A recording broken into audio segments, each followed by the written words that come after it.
Hola, buenas noches. Qué gusto poder estar en este espacio con todos ustedes, tratando un tema tan importante como el que vamos a dialogar el día de hoy. Este es un tema que tiene que ver con todas las instituciones educativas.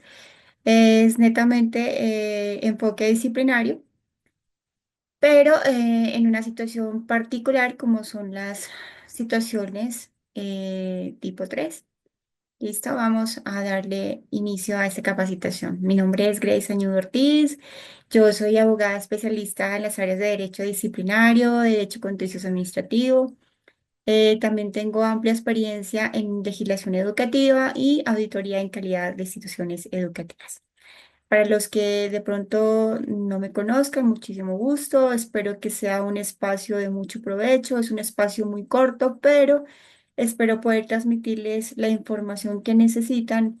Y si de pronto ustedes puedan requerir de mi asesoría, de mi ayuda, con muchísimo gusto, aquí les dejo mi teléfono, 321-670-0852.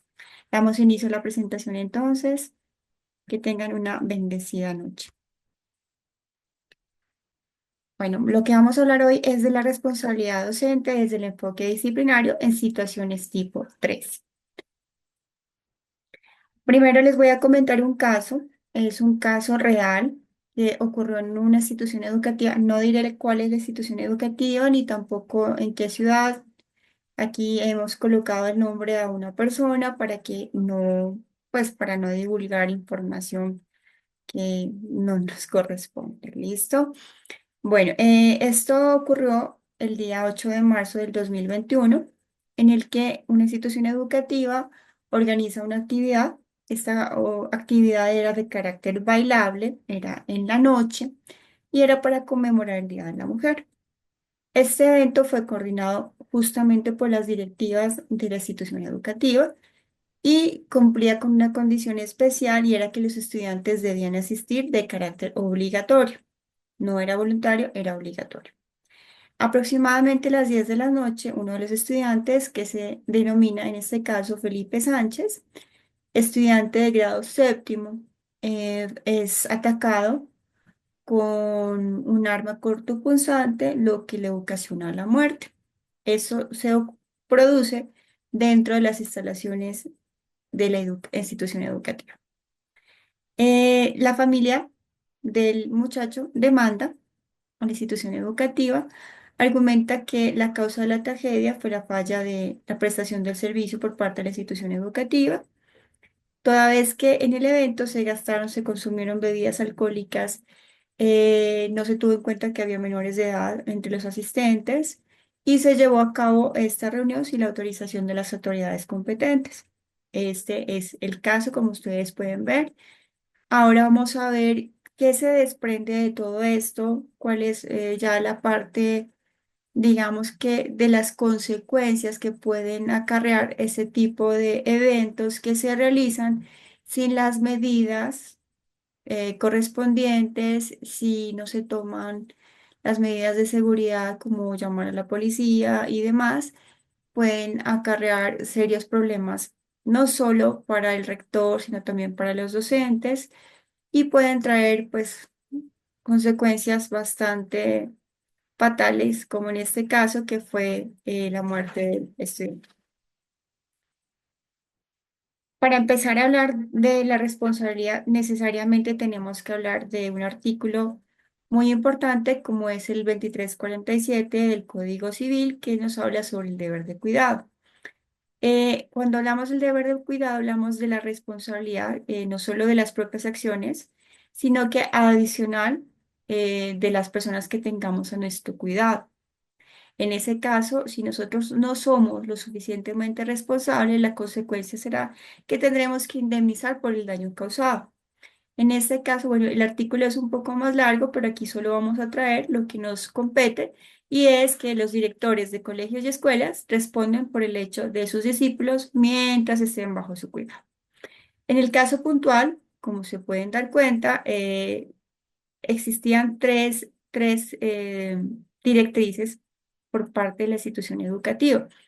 La primera, pues que la misma o el mismo, las mismas directivas o el rector fue quien avaló la celebración o la conmemoración de este día, que se hiciera dentro de la institución educativa y que fuera de carácter obligatorio.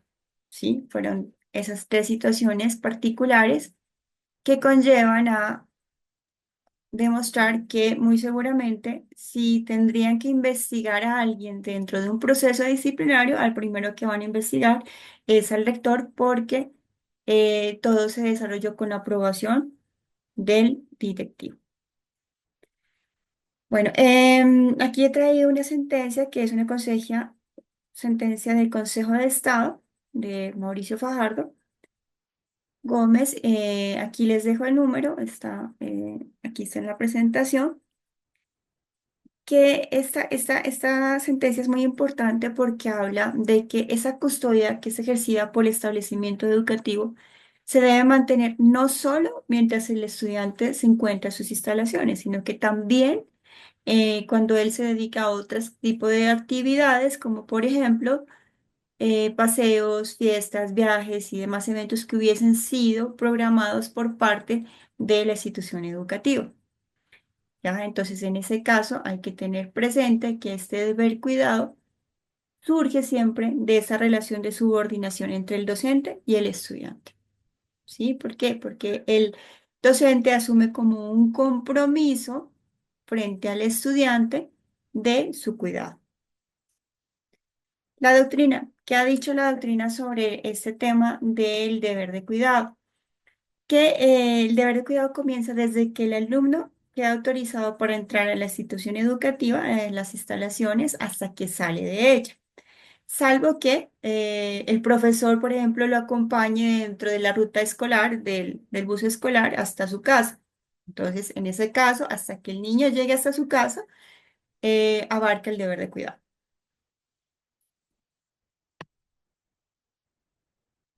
Qué pena, se me regresó. Bueno.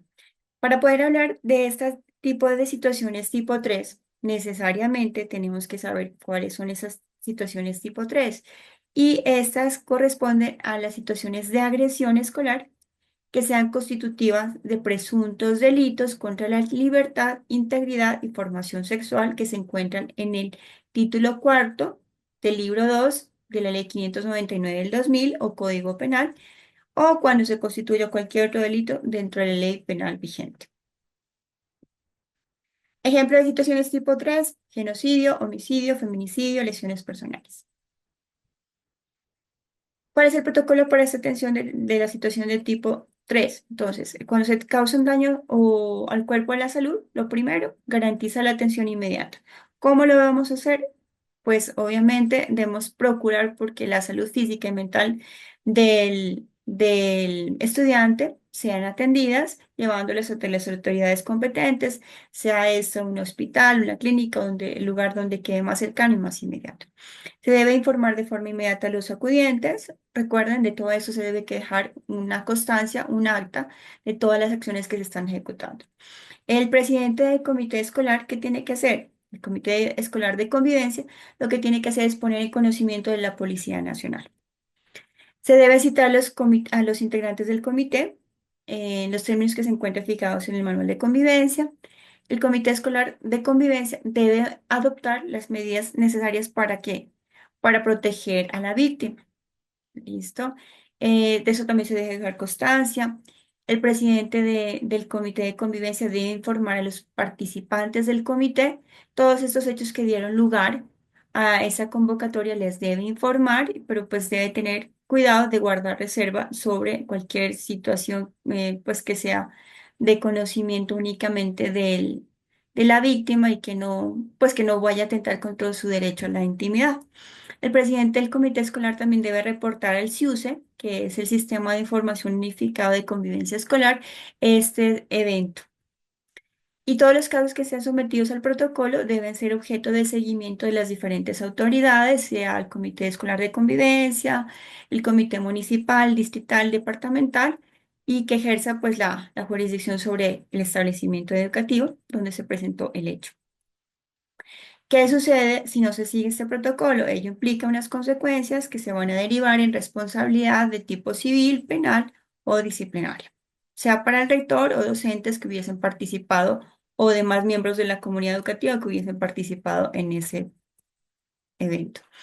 ¿Qué es una falta disciplinaria? Bueno, entonces para poder hablar de toda esta situación en materia disciplinaria, todo comienza con la falta, ¿sí? La falta disciplinaria, entonces en este caso, eh, bueno, realmente en este caso, en el caso puntual que nosotros vimos, hay una conducta por parte del rector, se abre un proceso disciplinario y en ese proceso disciplinario se va a determinar si efectivamente existe una falta disciplinaria como tal y como consecuencia de esa falta pues ya vendrá la sanción correspondiente. Todo eso es un proceso largo en el que se va a realizar toda una investigación, se va a realizar una etapa de pruebas y ya después de todo eso se encuentra que efectivamente existe una responsabilidad, pues ya vendrá la sanción correspondiente.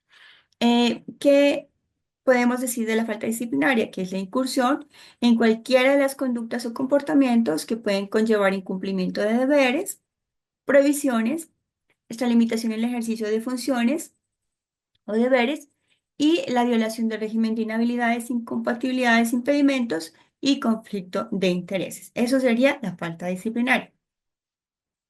Existen unas prohibiciones, son más de 30 prohibiciones, pero en este caso nos vamos a referir a únicamente dos prohibiciones que son las que están subrayadas en rojito y en subrayado, que es como para más o menos enfocarnos al caso puntual.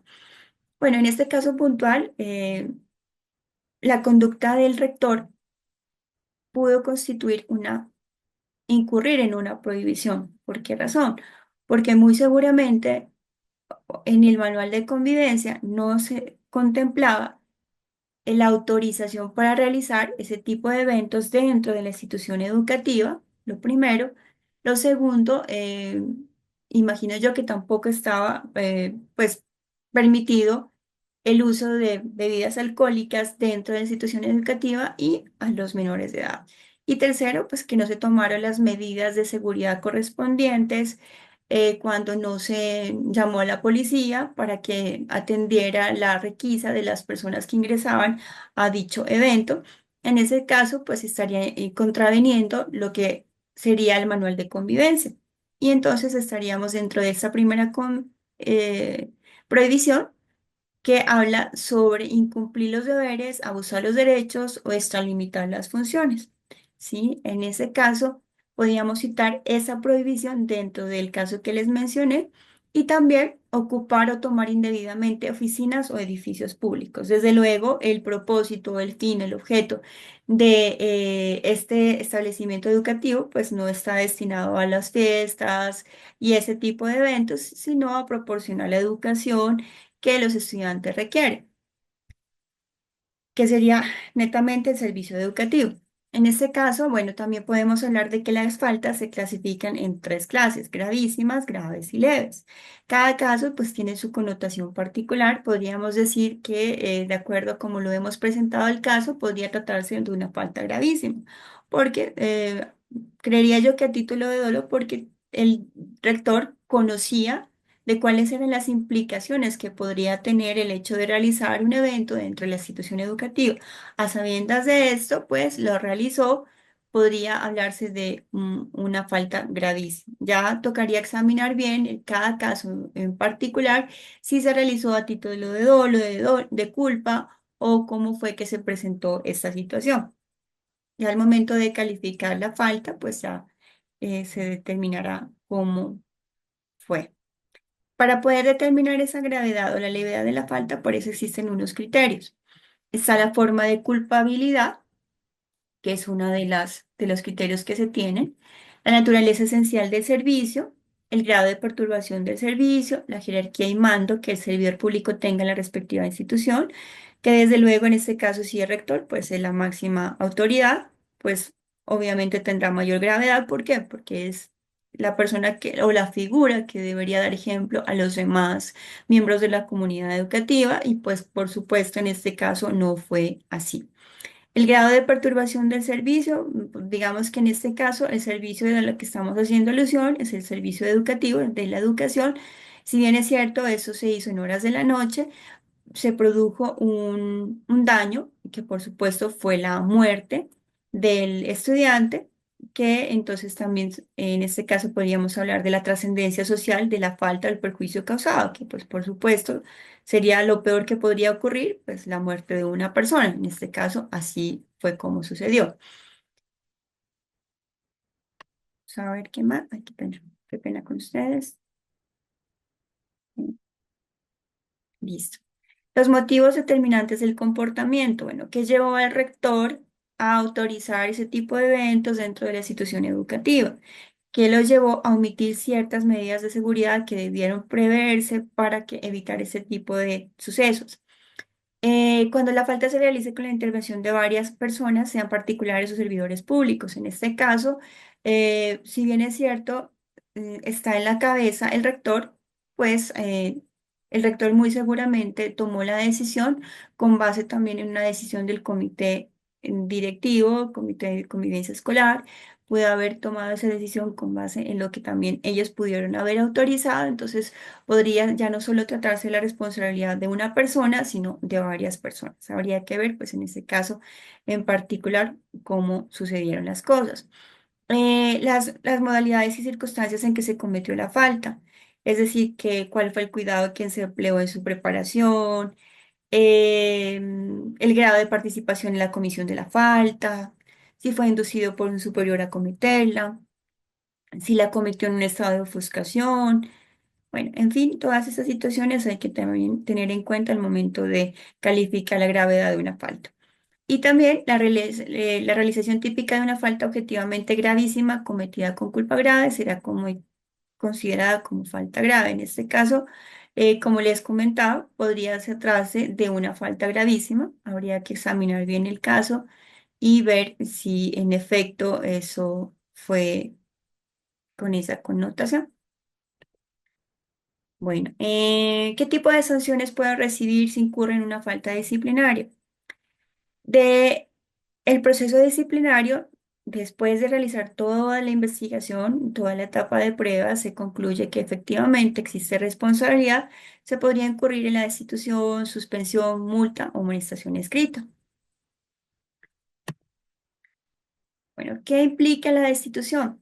La destitución, por supuesto, es la falta más grave, que implica la terminación de la relación del servidor público o del particular con la administración, sin que importe que sea su libre nombramiento, remoción o de carrera. En este caso, no importa la modalidad, simplemente se termina esa relación. La desvinculación del cargo. Por supuesto, en los casos que están previstos en la Constitución y la ley, eso tiene que estar previamente establecido en una norma. La terminación del contrato de trabajo, en el caso de los particulares, de colegios privados, y la imposibilidad de ejercer la función pública en cualquier cargo o función por el término señalado en el fallo y, lo más grave, la exclusión del escalafón. Entonces, hay que tener cuidado con esos procesos disciplinarios. Recuerden que si bien es cierto, ustedes pueden ejercer su defensa. Si ustedes no tienen el conocimiento en derecho, no tienen el conocimiento en derecho disciplinario, lo mejor es que ustedes entreguen esa carga a un profesional del derecho que tenga experiencia en estas áreas para que los pueda defender. ¿Qué implica la suspensión? La suspensión es la separación del cargo que originó la falta disciplinaria, donde se originó la falta disciplinaria, pues por supuesto una unidad especial y la imposibilidad de ejercer la función pública en cualquier cargo por el término que está establecido en el fallo. La multa es una sanción de carácter pecuniario. La amonestación es un llamado de atención que va a registrarse en la hoja de vida y siempre va a ser por escrito. Bueno, queridos compañeros, es un gusto haberles brindado esta información. Espero que sea de ayuda para todos ustedes. Recuerden la trascendencia que tiene una investigación disciplinaria, un proceso disciplinario, la importancia de su defensa dentro de un proceso. De ustedes dependen de que un proceso pueda archivarse en una etapa inicial o que tengan que continuar con esa incertidumbre y zozobra hasta el final del proceso de no saber qué hacer, de cómo van a actuar entreguen en ese caso esas situaciones a profesionales en derecho que realmente conozcan del área, que tengan experiencia y que sepan cómo van a defender sus intereses para que ustedes puedan salir bien librados de todos estos procesos. Bueno, les agradezco mucho por su atención. Este es mi contacto por si ustedes requieren cualquier asesoría. Por supuesto, estamos para colaborarles. Es el 321-670-0852. Quedo muy atenta y muchísimas bendiciones para todos ustedes.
Hola Joshua, muchísimas gracias por la invitación a este podcast en el cual pues vamos a enseñar desde nuestras áreas de experticia y dar esos tips para los docentes que hoy en día se han venido convirtiendo en un trabajo bastante difícil con una cantidad de detalles, de cositas en las que pueden terminar en procesos judiciales y procesos que se vuelven una pesadilla acá en Colombia porque son muy largos, son difíciles, son costosos y los docentes terminan siendo expuestos a unas situaciones bastante difíciles.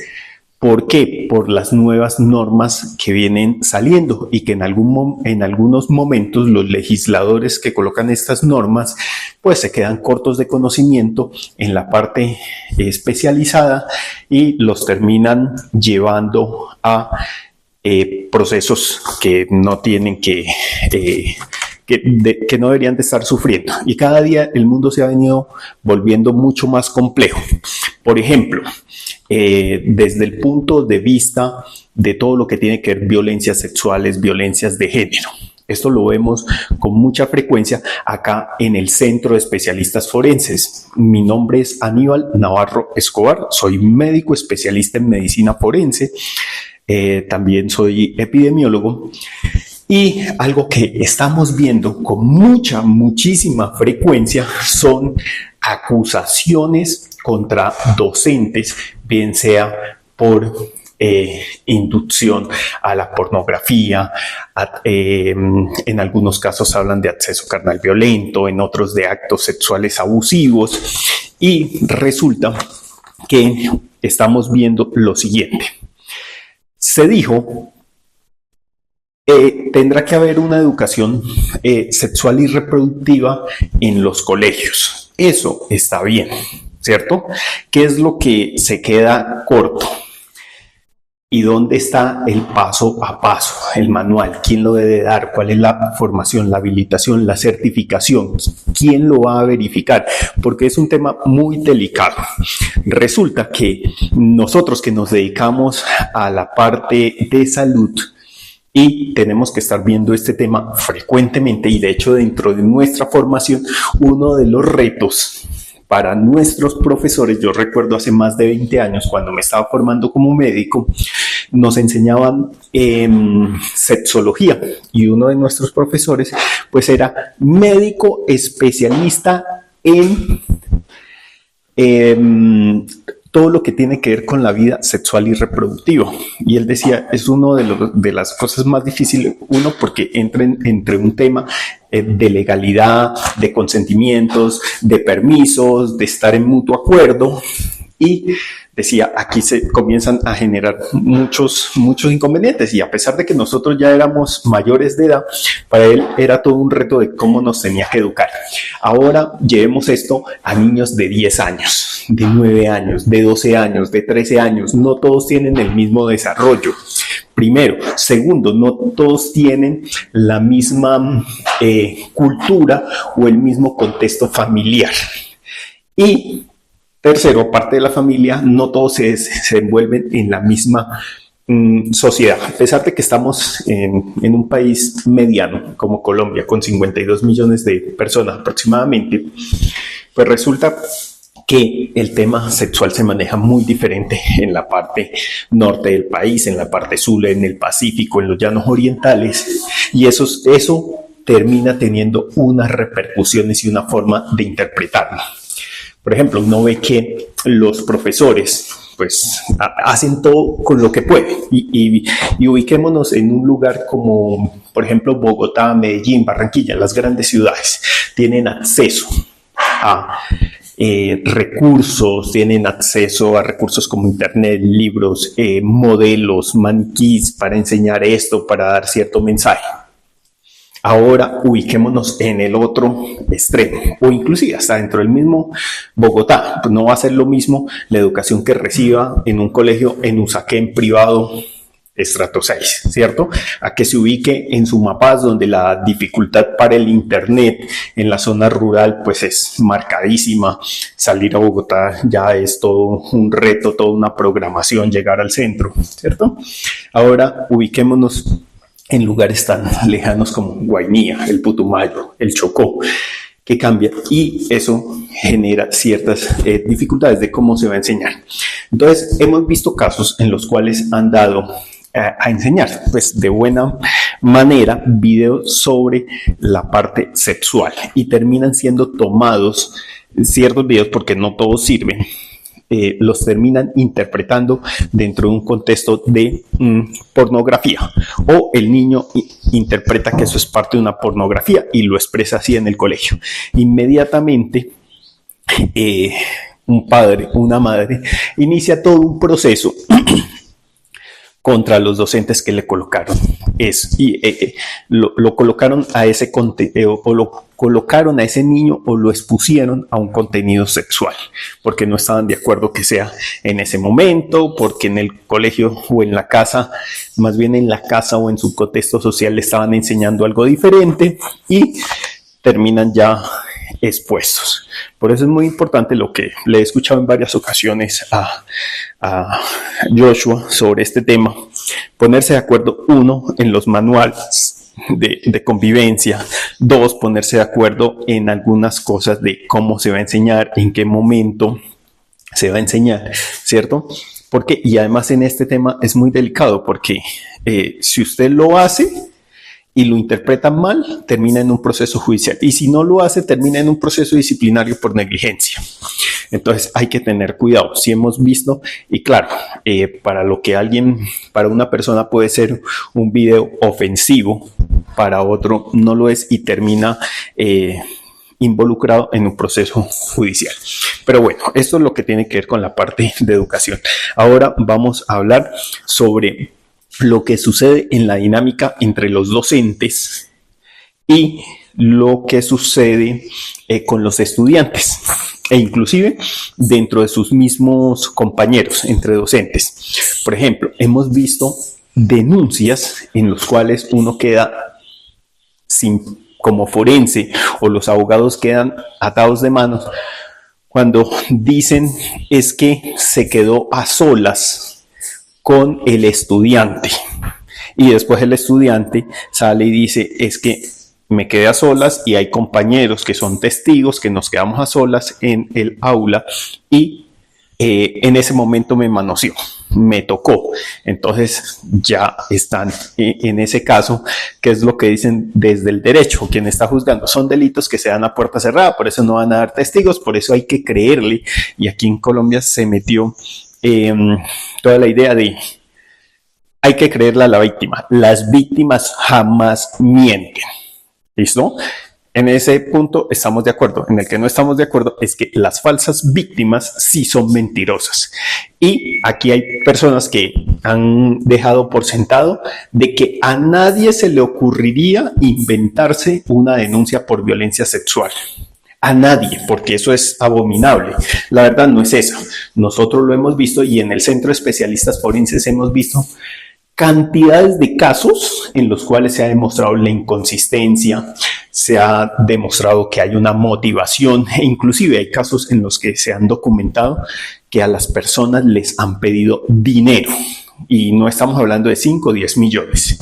Les han pedido 100 millones, 150 millones para poder retirar una denuncia, ¿ya? Y eso queda documentado en grupos, en mensajes de WhatsApp, en comunicaciones, en video. De hecho, uno de los casos que recuerdo en este momento es en el sur del país, en donde este caso es de un empresario. Llegan y le piden 6 de la mañana porque el día anterior había estado con una persona y le dicen, mira, si no nos entregas este dinero, te vamos a denunciar por violencia sexual, ¿ya? Y él entregó ese dinero. Finalmente igual lo terminaron denunciando porque le querían seguir sacando dinero y él comenzó a investigar y se dio cuenta que inclusive aquí habían funcionarios públicos implicados.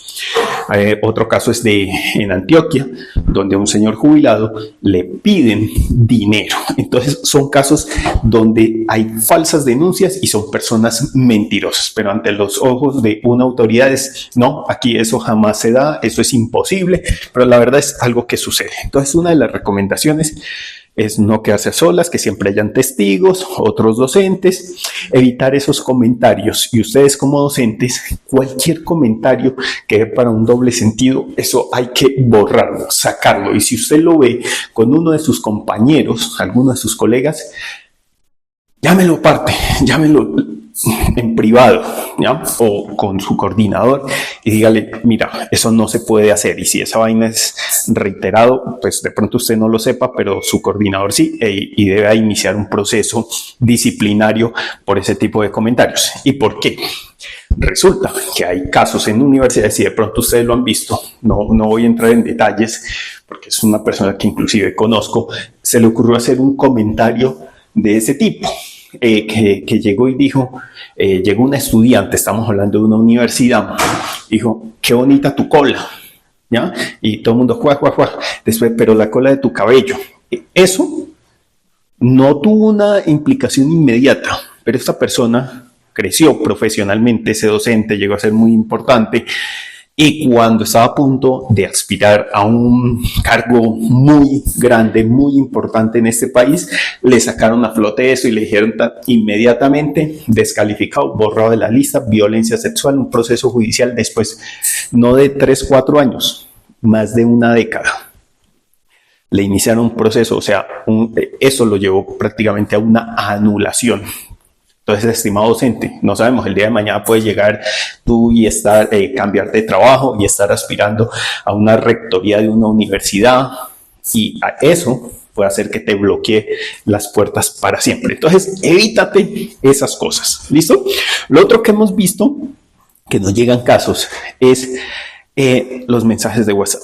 De hecho, tenemos un caso y lo vi hace varios años en el centro del país. Evito entrar, aunque todos son muy parecidos. Estos casos uno los ve y parecen recortados, cortados con la misma tijera, el mismo patrón. Entonces, una de las cosas, eviten esos mensajes. Resulta que el caso todo se inicia, supuestamente donde el docente está hablando con un estudiante y resulta que en un momento la mamá se le ocurrió coger el celular y encuentra mensajes, estás muy linda, cuídate, besitos, ese tipo de cosas. Inmediatamente, pues el profesor dice, no, pues, o sea, la verdad no pasó nada, no era malintencionado, nunca tuvimos nada.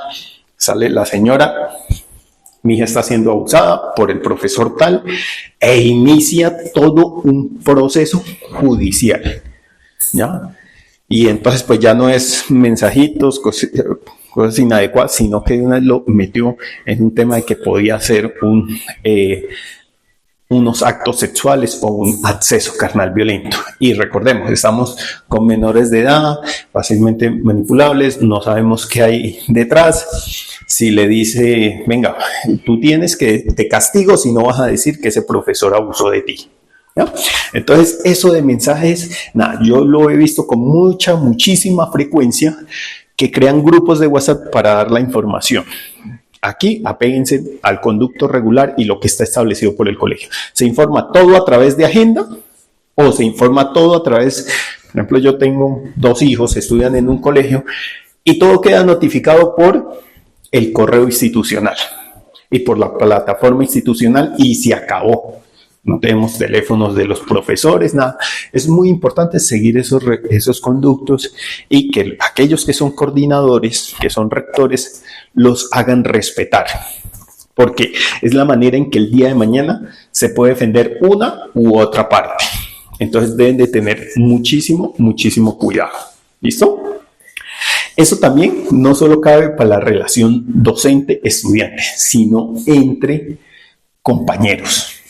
Yo hoy en día dirijo el Centro de Especialistas Forenses, lo fundé hace más de una década y nos hemos dedicado a hacer medicina forense privada. Y algo que hemos dicho, y eso lo vi desde que yo era muy pequeño y mi papá tenía sus negocios, su finca, y nunca relaciones dentro de la empresa, ni entre compañeros, ni por fuera, o sea, ni entre compañeros, ni entre jefas subalternos, porque eso se da para problemas. Entonces, si lo puede evitar, evítelo o deje reglas muy claras, porque eso, y acá hemos visto de profesoras denunciando a sus compañeros y dicen, inicialmente sí teníamos una relación de noviazgos, pero me cansé y hoy en día me sigue acosando, me siento víctima de violencia sexual, víctima de violencia de género, entonces algo que comenzó como chévere ya terminó en una pesadilla. Entonces hay que tener cuidado con esa parte. Bueno, otra de las cosas, ustedes deben de tener clarísimo como docentes, recuerde que ustedes son garantes, ustedes son protectores y además están con niños. Y aquí en Colombia es muy clarita la Constitución que dice los niños primero. Resulta que, y este es un caso que me comentaba Nora Díaz ya hace más de 1 año, 2 años, en un colegio, decían, mire, es que hay una niña de 16 años que está en 11 y su noviecito ya salió del colegio.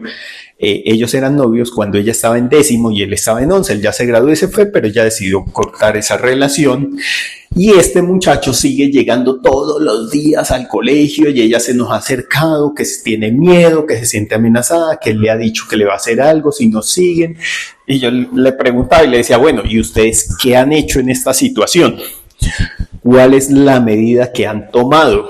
Y entonces la respuesta que me dan es, no, pues nada, porque no vemos ninguna violencia, es que no le ha hecho nada y pues la niña también es como bastante particular. Yo le decía, ¿ustedes ya llamaron a los padres de familia? ¿Ustedes ya avisaron a la policía? ¿Ustedes qué le han dicho al ICBF? Le decía, venga, tienen que activar una ruta. El peor escenario que ustedes pueden llegar a tener es que salga esta niña y a este tipo, porque ya era mayor de edad él, se le ocurra salir y hacerle un corte en cualquier parte, o inclusive matarla, o algo que pues puede ser un daño transitorio y que lo hemos visto en casos, echarle boxer en el cabello. ¿Qué va a decir esa niña? Yo le dije a mis profesores. ¿Y los profesores qué hicieron? Nada. Usted es responsable por omisión. Recuerde que usted es garante y esa figura de garante también la tenemos los que somos profesionales de salud. Todo lo que suceda de puertas para adentro en un hospital o clínica, nosotros tenemos que estar pendientes de cuidar, de vigilar y en algunos casos responsables 100%. Por ejemplo, usted lleva a un niño a un centro de urgencias y a usted se le ocurre decir, no, yo me voy porque ya no me lo van a atender. El niño de puertas para adentro, el vigilante, quien tiene la vigilancia es el hospital o la clínica, no te lo dejan sacar. Y si el niño está muy mal y te lo quieres llevar, de una vez llámeme en policía, llámeme en ICBF, un comisario de familia, el hospital inicia un proceso y así. O sea, se vuelve un tema muy complejo. ¿Por qué? Porque se han visto casos en los cuales los dejan ir y el niño termina muerto. Disculpe, el responsable era la institución con sus profesionales, entonces eso ya no es una muerte natural porque tenía una diarrea, se deshidrató y murió, sino que ya es un homicidio y es un homicidio y aquí hay una negligencia y entra a responder. Algo similar sucede con ustedes. Bueno, algo similar. Y pues desgraciadamente aquí en Colombia es un país de muchas leyes, pocos procedimientos, poco aterrizado al día a día, al paso a paso, que eso es algo que hay que resaltarle a los norteamericanos, que ellos son tremendamente prácticos. Dicen, si no lo puedo aplicar y no lo puedo llevar a la realidad, no nos metamos ahí, ¿ya? Pero Colombia es un país de muchas ideas, poca práctica, ¿ya? Y aquí viene una cosa, tranquilos que ustedes no están solos, ni fue que alguien se levantó un día y dijo, la vamos a emprender contra los docentes. No, a los profesionales de salud también nos toca. Y les voy a colocar un ejemplo con el cual yo siempre hablo sobre este asunto. A los médicos, salió por allá hace muchos años un decreto y dijo, los médicos van a hacer las necropsias de las muertes violentas. Y resulta, y les voy a poner en contexto, ¿se acuerdan de los casos de Ocaña? ¿Qué dice? Pues la norma, ¿qué dice el decreto? El médico tiene que hacer la necropsia. ¿Y qué pasó? El médico entra y hace la necropsia. ¿Quedaron bien hechas? No, eso quedó a las patadas. De hecho, Colombia tiene condenas por eso. Colombia tiene una cantidad de problemas porque eran médicos rurales jugando a ser médicos especialistas en medicina forense, ¿no? Y resulta que esas necropsias quedaron llenas de problemas, de errores, porque nadie, o sea, pensaron que 6 mesecitos de medicina forense general equiparan 3 años de especialización y muchos años de práctica, de acompañamiento personalizado, y entonces los terminaron volviendo responsables un poco de médicos recién salidos de universidad, porque a alguien se le ocurrió, quien hace las normas, eso es fácil, que cualquier médico lo haga. Y entonces, tranquilos, que eso también le pasa a los médicos, pero también le pasa al resto de profesionales. Usted vaya a averiguar con los contadores, con los gerentes de administradores de empresas, con los arquitectos, con los ingenieros, todos ellos se quejan y dicen, mira, me ponen a hacer una cosa que es que yo no tengo la capacidad para hacerla, ¿ya? Entonces terminan involucrados en estos problemas. ¿Listo? Entonces, los médicos también nos obligaron por norma y por decreto, porque a alguien se le ocurrió que teníamos que hacer eso. Por ejemplo, yo hoy en día soy médico especialista en medicina forense y me dedico a esto.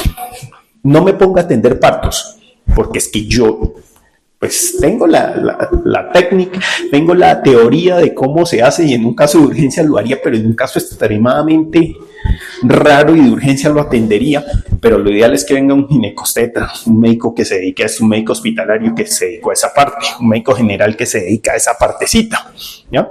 Entonces, a ustedes, pues, a alguien se le ocurrió acá decir, y van a educar sobre ese tema, pero pues ese temita que les dejaron, y por ejemplo en esta parte de salud sexual y reproductiva, pues es bastante complejo, necesita todo un entrenamiento. Cuando llega una víctima de violencia sexual o que refiere o que ustedes observan algo inadecuado, pues tienen que iniciarla, pero el problema es y cómo se inicia.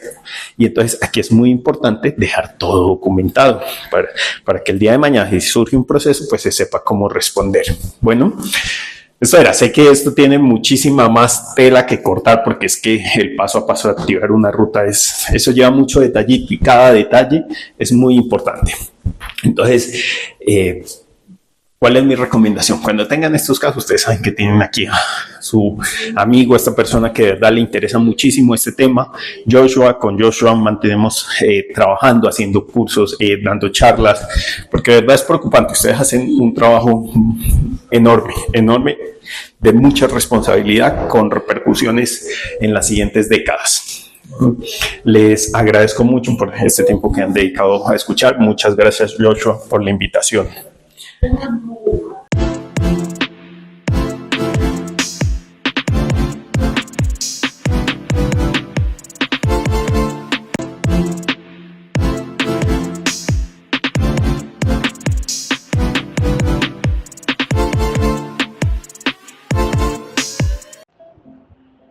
Muy buenas noches, muchas bendiciones. Un saludo muy cordial y gratitud absoluta por compartir con nosotros en esta noche de viernes 17 de enero de 2025. Primera capacitación, primer aporte gratuito, absolutamente gratuito para todo el gremio docente. Esperamos que el aporte que realizó la doctora Grace Añud Ortiz, abriendo los procesos de capacitación y formación de hoy, el complemento que realizó previamente el doctor Aníbal Navarro, y este pequeño cierre del que menos sabe, que soy yo, ellos son los expertos, pues les sea de utilidad y les sea de aporte. Desde Educate para Educar ya cumplimos 20 años de capacitación, de asesorar, acompañar, educar y formar al gremio docente en Colombia. Y en esa experticia de 20 años, encontramos algunos aspectos que nos han brindado una experticia y un bagaje que nos consolida como líderes indiscutibles por mucho en el tema de la legislación educativa.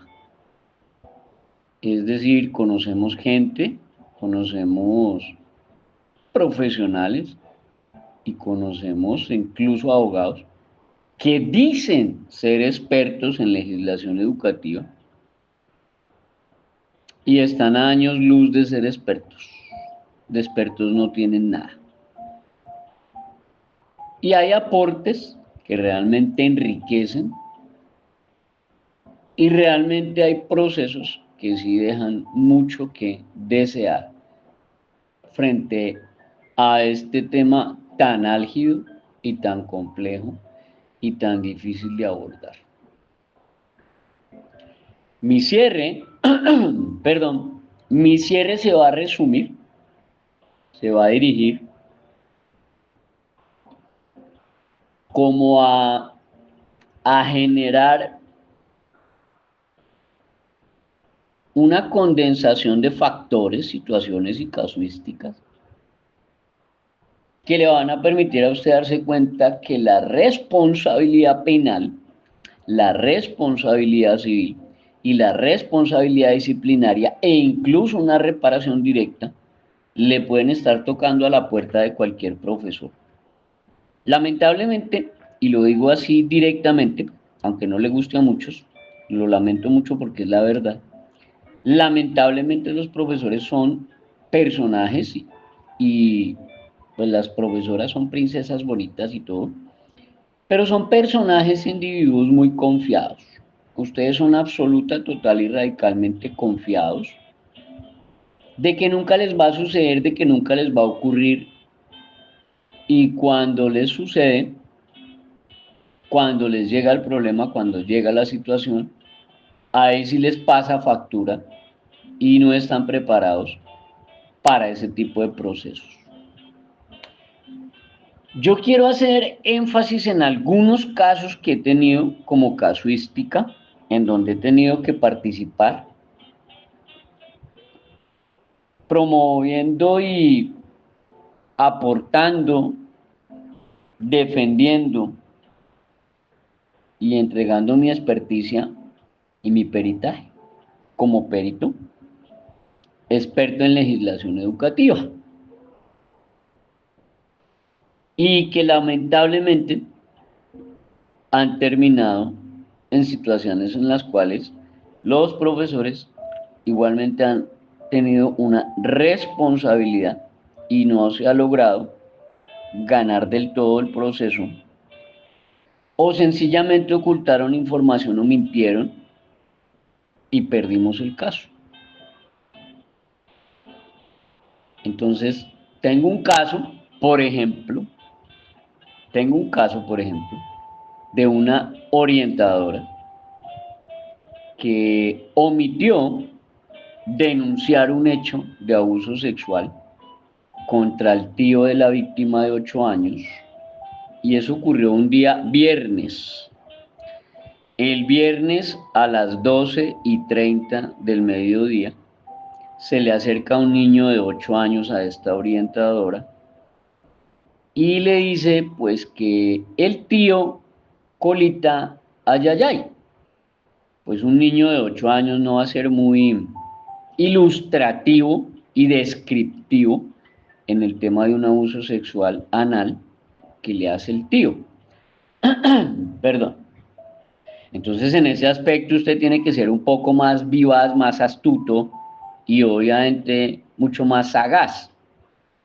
Pero si un niño a usted le dice que el tío colita ayayay, pues usted ya entiende. Y esta orientadora tenía 24 horas para denunciar el hecho, pero estas 24 horas de que habla la norma, primero, ¿cuál es la norma? La norma es la ley 1146 del 2007, artículo 15. Ley 1146 de 2007, artículo 15. Esta norma dice que tiene 24 horas para denunciar.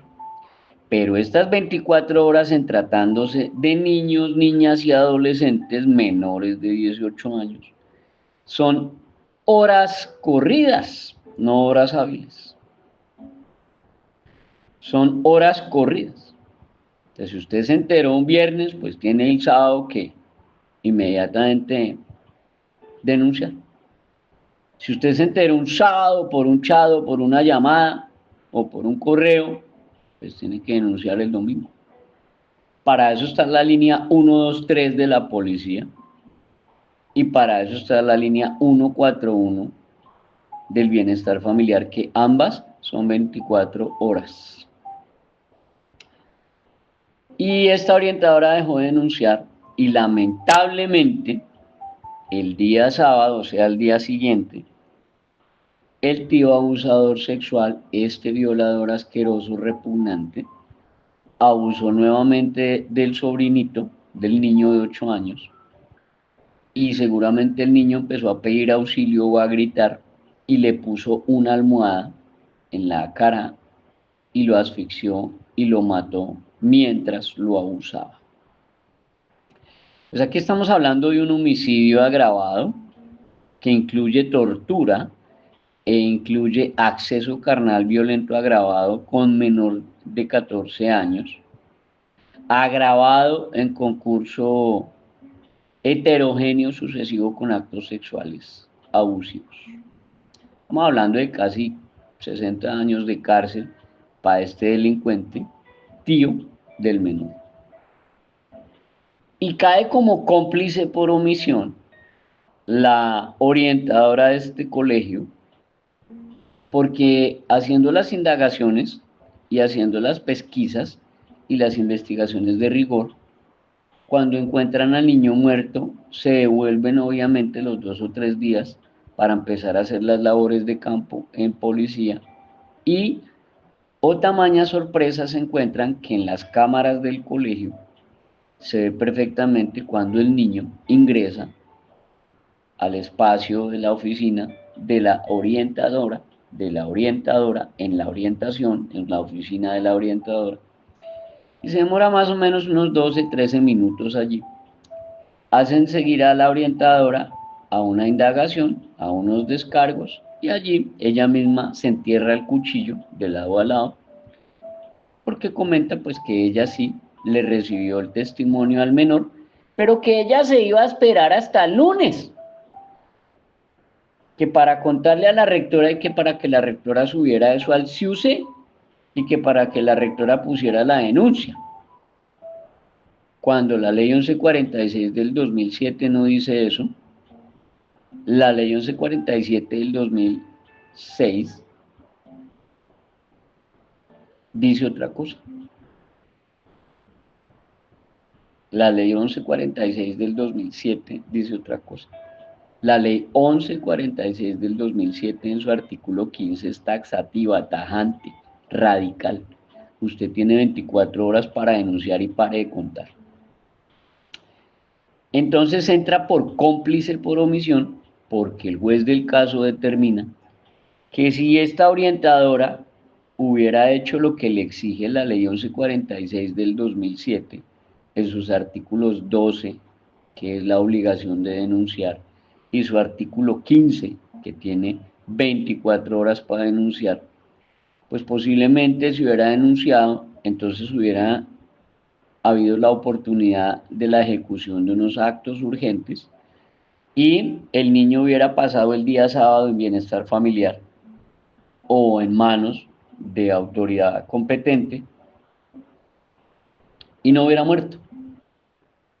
Entonces esta orientadora entendió tarde y trágicamente cómo es que tienen que cumplir ustedes la norma y no pasársela de largo como pasársela por la galleta.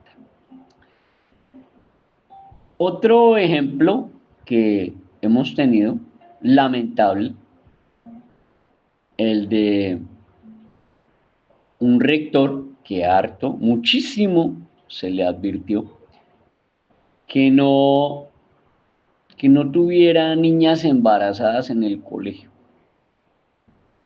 y que si las iba a tener, que le hiciera firmar unos documentos en extrajuicio procesal juramentado a los padres, de que los padres lo eximían de cualquier accidente, de cualquier falla en los procesos que pudiera afectar la vida, la integridad y la dignidad de esta niña o de su no nacido, de su naciturus.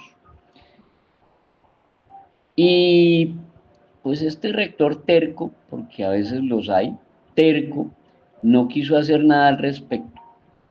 Un estudiante de grado 11 jugando microfútbol en el patio, le tira un taponazo ahí a la loca, jugando brusco, jugando gamín, jugando grotesco, y con tan mala suerte que el taponazo, el balonazo le llega a la barriga de esta niña y tiene un aborto espontáneo y pierde su bebé.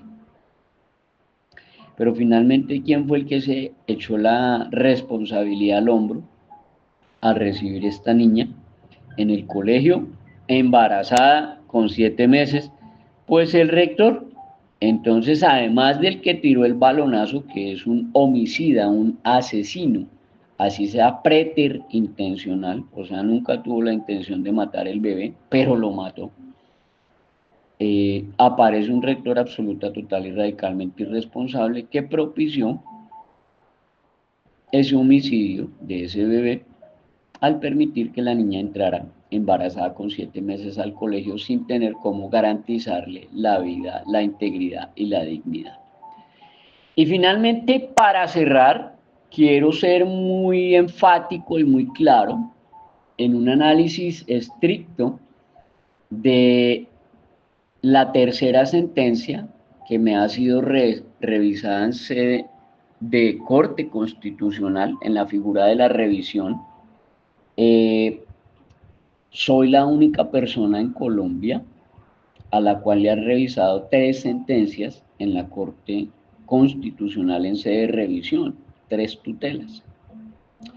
A mí me han revisado la T de tutela 532 del 2020, que habla de niños con necesidades educativas especiales, en donde me di la pela allí con esta magistrada, en donde la magistrada pisotea, inaplica, desatiende, viola, vulnera y se pasa por la galleta el artículo 68 de la Constitución. La señora hace lo que le da la gana con este artículo 68 de la Constitución y se le olvida que el trato con los niños que ostentan o que padecen necesidades educativas especiales le corresponde al Estado, no a los colegios privados.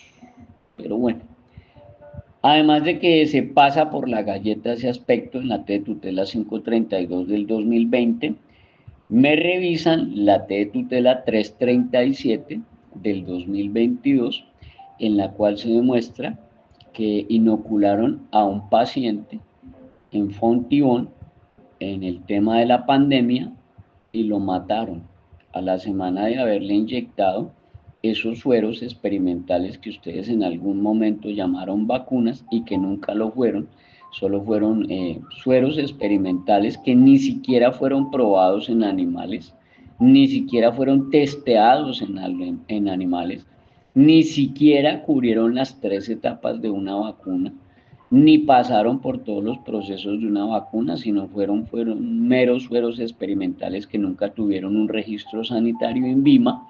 Experimentaron fue con usted que se mandó a vacunar, así de sencillo para que lo tenga claro. Esa es la 337 del 2022 y cierro con la T de tutela 249 del 26 de junio de 2024, que es la que yo voy a abordar para hacer este paralelo y este análisis para cerrar esta capacitación de esta noche, viernes 17 de enero de 2025. En sí, la sentencia T de tutela 249-2024, que es emitida y revisada por la Corte Constitucional en Colombia, representa un hito significativo en la lucha y la pelea contra el acoso escolar y el matoneo aquí en el país.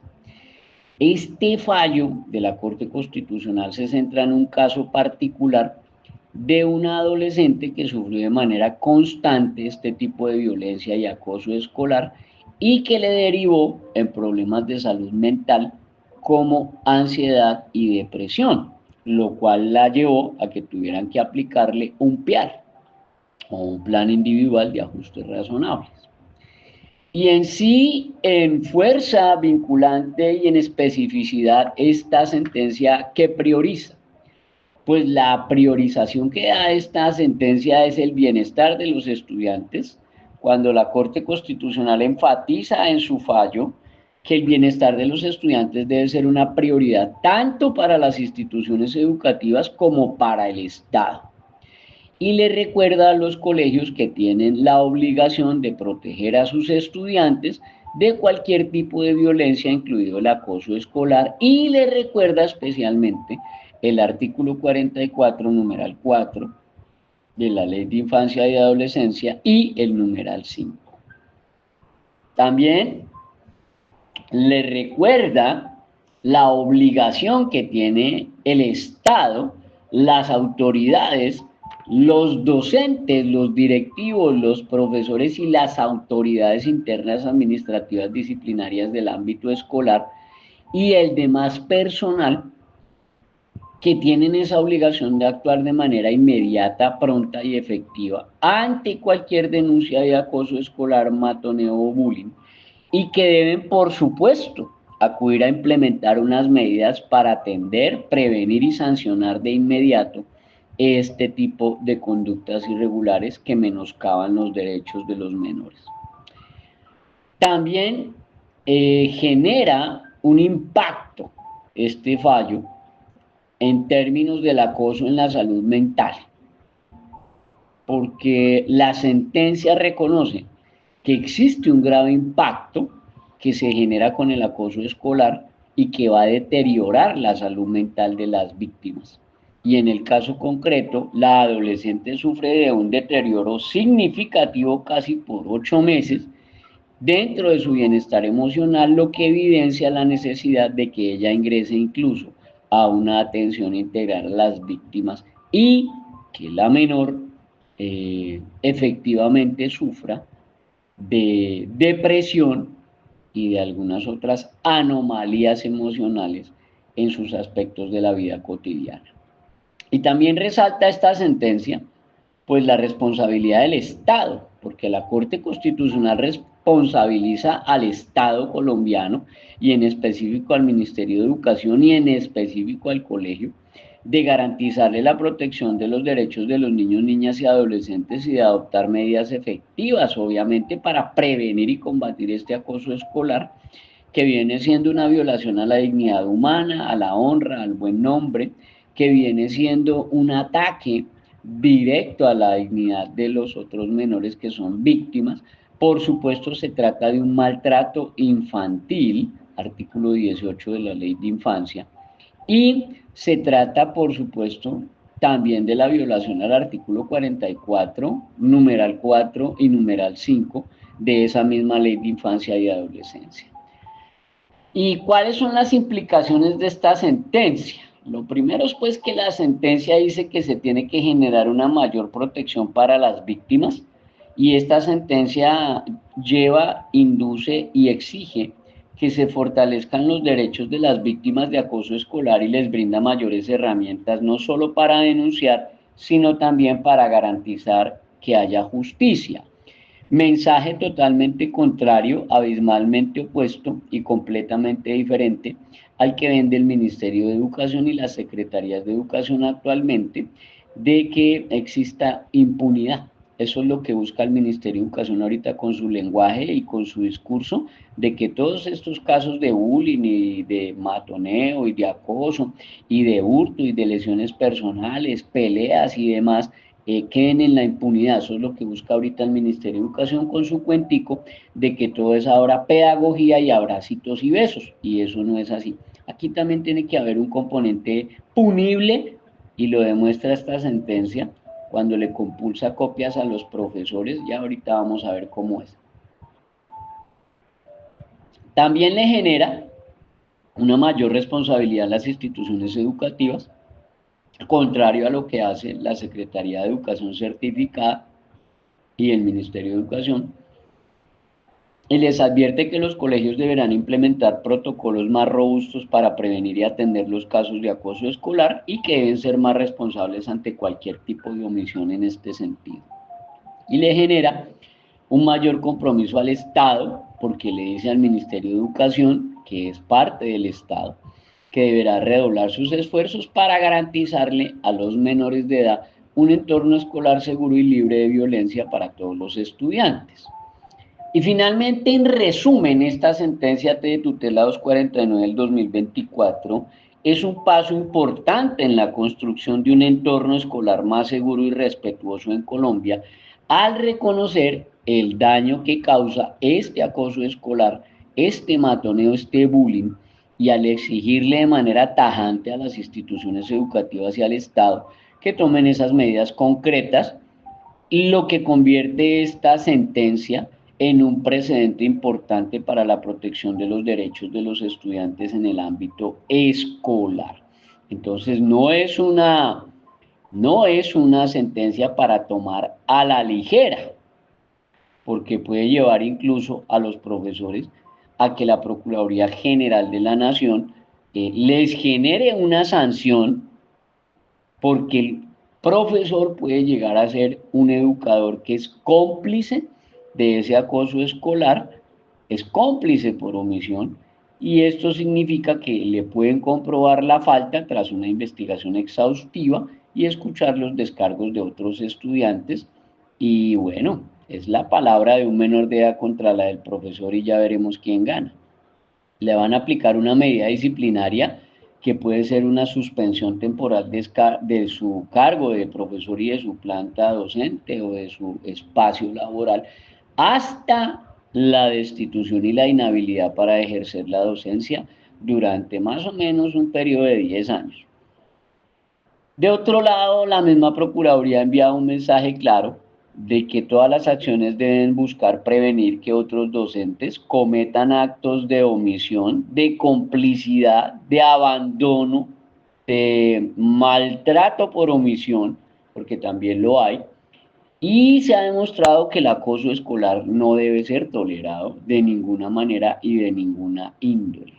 Que tenemos es que dirigirnos a proteger a los estudiantes, a restaurar la confianza al sancionar a los responsables y que los padres de familia de la comunidad educativa y la academia en general esté segura que se va a sancionar a los responsables y que eso no va a quedar en la impunidad. Y por otro lado, se fortalece también el marco normativo. Entonces, las instituciones educativas, los docentes y los padres de familia tienen que dirigirse a proteger a los estudiantes menores de edad y los estudiantes menores de edad tienen que dirigirse a denunciar cualquier situación de acoso escolar, bullying o matoneo que conozcan o que experimenten.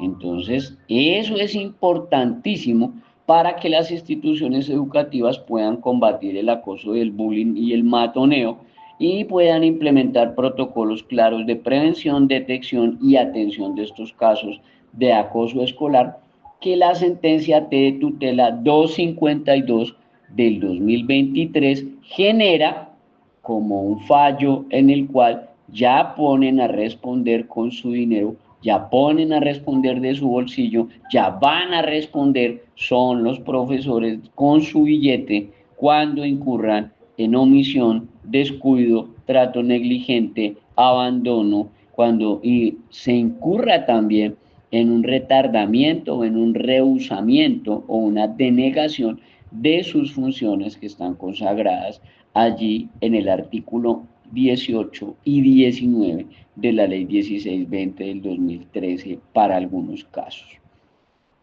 Dentro de este fallo de la sentencia de tutela 249 del 26 de junio de 2024, tengo que resaltar algunos de los puntos de la providencia y el primero por resaltar es el segundo punto que dice ordenar a la institución educativa y a la Secretaría de Educación Municipal y al Ministerio de Educación Nacional que dentro del término máximo de 3 meses posterior a la notificación de esta providencia y en una fecha académica hábil, tienen que realizar un acto de excusas públicas y una manifestación de compromiso institucional y de agradecimiento a la menor de edad víctima en los términos establecidos en los fundamentos jurídicos 156 y subsiguientes de esta providencia. Resalto también el numeral sexto de esa providencia que dice taxativo, ordenar al Ministerio de Educación Nacional que en el término de los 6 meses siguientes a la notificación de esta decisión complemente la política pública de prevención, contención y atención de la violencia escolar conforme a las directrices contenidas en el Fundamento Jurídico 143. Esto con el propósito de visibilizar el fenómeno del acoso escolar y la respuesta institucional que suscita, como así debe responder efectivamente a los desafíos que impone, en especial para los estudiantes víctimas de estos vejámenes. Entonces, si dice que le están dando 6 meses a partir de la notificación, pues yo le recuerdo a usted que la fecha de esa sentencia es el 26 de junio de 2024. O sea que para esta mediatura de enero ya deben tener en el Ministerio de Educación este complemento de la política pública de prevención. O estarían en prevaricato por omisión o por lo menos en un fraude a resolución judicial. El literal séptimo me preocupa mucho y bueno, el octavo y noveno, estos tres son con los que quiero cerrar y generarle la responsabilidad que usted tiene que guardar en su bolsillo. Ordenar a la institución educativa, con la intervención de la Secretaría de Educación Municipal y el acompañamiento del Ministerio de Educación Nacional, que durante el término de los 3 meses siguientes haga una revisión del manual de convivencia enfocado en la previsión de estrategias y de un mecanismo de seguimiento interno sobre su efectividad en el aula. Lo anterior de conformidad con las pautas dispuestas en el Fundamento Jurídico 128 de esta providencia y durante ese mismo periodo, o sea 3 meses, las autoridades escolares del plantel educativo deberán ser formadas por las demás entidades para el reconocimiento y la gestión efectiva de las situaciones de acoso escolar. Y finalmente, el octavo y el noveno son los que más me preocupan Y con eso quiero cerrar esta intervención de las 3 personas que participamos de esta capacitación. Dice octavo, compulsar copias con destino a la Secretaría de Educación Municipal para que en el marco de sus competencias efectúe las averiguaciones a las que haya lugar y determine si resulta pertinente la apertura de una investigación disciplinaria contra los docentes que habrían revelado información contenida en la historia clínica de la menor de edad. Delicadísimo que ustedes docentes estén revelando allá en sus WhatsApps internos del colegio, historia clínica de menores o de las situaciones tipo 3 que ustedes están manejando. Aquí les están compulsando copias disciplinarias y en el noveno, peor todavía, la Corte Constitucional exhorta a la Fiscalía para que en el marco de sus competencias constitucionales y legales, una vez analizados los hechos de manera sistemática, establezca si hay lugar al desarchivo y a la continuación de la investigación penal del caso. La entidad deberá informar a la Corte Constitucional y al juez de primera instancia de manera continua el avance de esta investigación penal. Y décimo, ordenar a la institución educativa que en el término de las 48 horas siguientes a la notificación de esta decisión responda a la petición radicada en las dependencias el 17 de noviembre de 2023, radicada por la madre de la menor de edad involucrada. O sea, un derecho de petición que demoraron en contestar, oiga, descaradamente, casi 4 meses. Entonces, delicadísimo asunto, estos aspectos, para que usted los tenga en cuenta. Eso demuestra que en efecto, ustedes profesores, coordinadores, orientadores y rectores, sí están sometidos a una responsabilidad penal, y si no, no le estarían compulsando copias a fiscalía. Una responsabilidad disciplinaria, si no, no estarían metiendo a procuraduría. Una responsabilidad pecuniaria, y si no, no estarían pidiendo una reparación directa.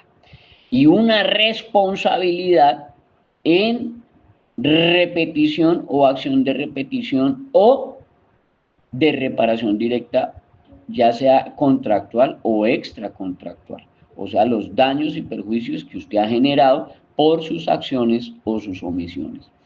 Ese era mi aporte para aparte de 3 ponencias, de 3 invitados, de 3 especialistas, cada uno haciendo sus aportes desde su conocimiento, su experticia y su bagaje. Espero haber sido útil en este ejercicio académico cognitivo curricular, por supuesto jurídico, legal y sociojurídico, para enriquecer su conocimiento. Y por parte de Edúcate para Educar, pues 20 años llevamos ya capacitando y formando al magisterio, y una invitación a que nos contacten cuando nos necesiten. 305-416-0114. 305-416-0114. Un feliz resto de noche en este viernes 17 de enero de 2025. Que mi Dios me los guarde, que mi Dios me los bendiga. Feliz y bendecida noche.